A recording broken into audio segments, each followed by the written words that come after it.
judge anybody, but I have one question for you. Okay. Like, what's the problem?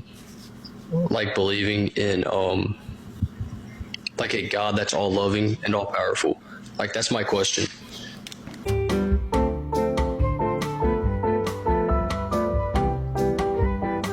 Okay, so if you had a child and God revealed himself to you and spoke to you and said, Jay, I want you to drown your child. It's part of my plan. It's part of my will. It's better for your child to come to heaven. I'm calling him home right now. Come to heaven with me.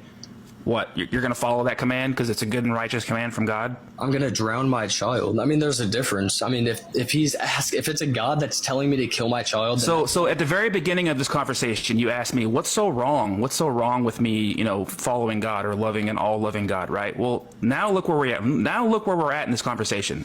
You see what you asked me, what's so wrong with it? This is what's wrong with it right here. You understand that, sir? I mean, I understand what you're saying, but there's a consequence. I mean, you know what I mean? Besides, I don't know. That's just the way I see it, you know what I mean? Sir, never have children, please. What? Never have children. Your children would be in danger. All it would take is for you to hear a little voice in your head that you're convinced is God, and then your children are in serious danger.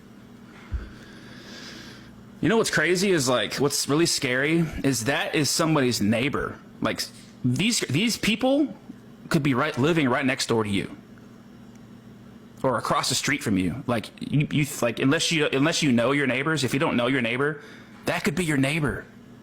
That could the person that just said he would drown his child if God told him to, because God's calling his child home. That dude could literally be living right next door to you. It could be your coworker. It could be somebody that you spend every day with and work with, and that blows my mind. That's really sad. It's actually heartbreaking. It's sad.